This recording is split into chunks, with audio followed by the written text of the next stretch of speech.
Gregory stormed into the staff room one afternoon, voice raised. "You took my mother's necklace. Are you the one who stole it from her?" Emma froze mid-motion, mop in hand, the gleaming floor beneath her reflecting her shock. The pendant at her neck glinted innocently. The accusation echoed through the halls. She stammered, "I swear I didn't take anything."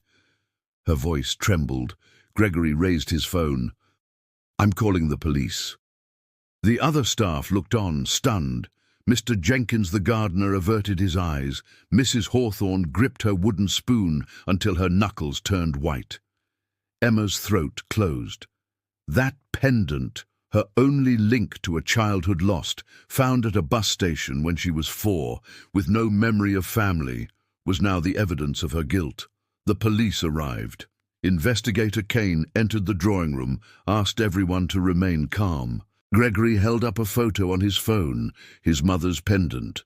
"There are only 2 of these in the world," he declared gravely. "One is my mother's, the other belonged to my sister Aurora Bancroft, who disappeared 26 years ago." Emma's heart hammered. She was now 30. She had worn that pendant all her life, the pieces lined up. She repeated with new strength, "I was found wearing this pendant when I was a child. I don't remember what came before that. I didn't steal anything." Gregory let out a bitter laugh. "Your convenient amnesia and magical necklace. Do you think I'm stupid?" At that moment, Mr. Jenkins stepped forward quietly. "Sir, with all due respect, I believe she's telling the truth." Mrs. Hawthorne nodded, voice trembling. "So do I." Gregory glared. Investigator Kane raised his hand and dialed, "Mrs. Bancroft, are you wearing your pendant right now?" A pause. "Yes." The room's air thickened. If Helena had hers, Emma had hers, then there were 3 identical pendants, or someone was lying. Kane turned to Emma. "Miss, would you submit to a DNA test?" Emma swallowed. "Yes." In the following days, the manor became a crime scene of sorts. The missing child case of Aurora Bancroft was reopened. Mrs. Hawthorne and Mr. Jenkins, who had been employed at the house when Aurora vanished, were interviewed.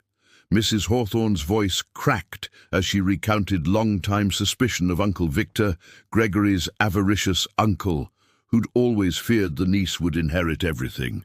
Mr. Jenkins confirmed, "I saw him drive the girl away that day under the pretense of buying her ice cream. She never returned."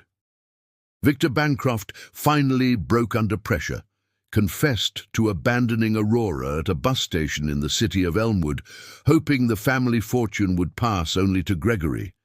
He never expected the little girl to be found and raised by another family, nor to return 26 years later. The DNA results arrived. Gregory opened the envelope, trembling. He read, "Compatibility 99.9%. Siblings, he and Emma were blood-related." He looked at Emma. His eyes filled with tears. Emma shook her head. "My name is Emma. I grew up as Emma. I don't know any other." Gregory took a step forward, hands shaking. "I humiliated you. I called you a thief. I doubted you. I'm sorry. Please forgive me." Emma took a deep breath. "You didn't know, but I should have been heard. I forgive you." They stood there, siblings reunited. Mr. Jenkins and Mrs. Hawthorne wept quietly as the investigator left. Mrs. Hawthorne approached Emma. "You always had that knack for tidying things, and Aurora did too." Emma nodded, still dazed. Gregory led Emma to the room on the 2nd floor, long untouched since Aurora's disappearance. The bed still a childish canopy. Teddy bears on the dresser, drawings on the wall. "My mother kept everything just as it was," Gregory said, voice thick. Emma entered, hands trembling as she touched the objects as though they were sacred. On the dresser lay a music box. She turned the key. A gentle melody filled the air, and then a memory surfaced. A woman singing softly, brushing a little girl's hair, kissing her forehead. "Sleep, my Aurora. Mommy is here."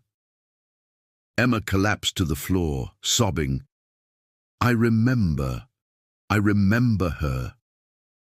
Gregory knelt and embraced her.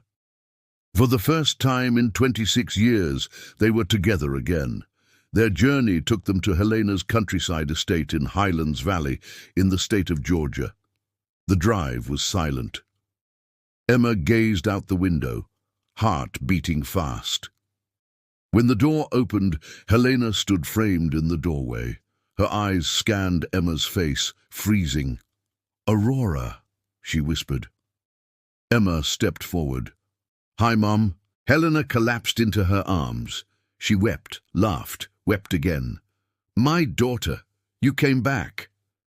In the months that followed, the two families met, a gentle fusion of past and present. Emma held out her hand to adoptive parents, Charles and Irene Rivers of Sunnyside Heights. "You rescued me. You raised me. You are my parents too." Helena squeezed her hand.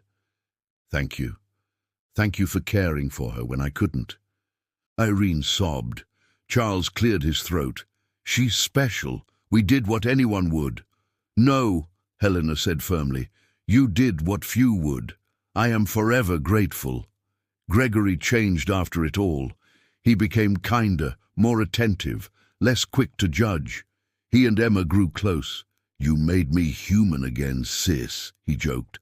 Emma founded a charity, Silver Hope Foundation, dedicated to finding missing children, a transformation of her own past into hope for others.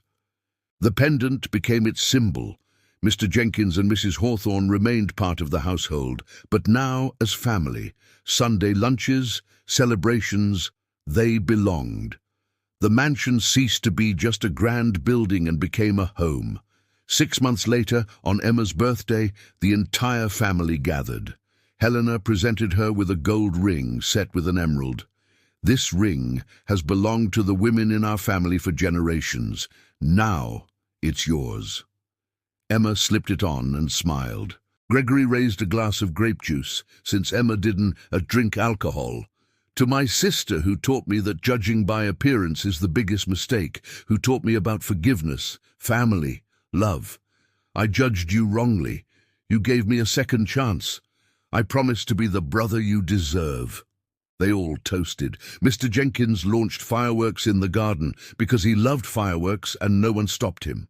Mrs. Hawthorne brought out a huge cake, iced with sugar flowers.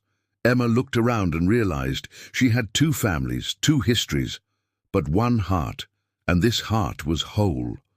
That night, alone in her room, she took the music box and pendant. She placed the pendant around her neck, wound the key, and listened to the melody. "Thank you," she whispered. "Not to a person, but to life, to fate, to memories. Because in the end, life always finds a way to bring us home. If you've ever been wrongly judged or uncovered a surprising truth about your own story, share your city and your thoughts below. And if you made it this far, subscribe to the channel, hit the bell, and share this with someone who needs hope. It's never too late to find your way back home. Until the next story.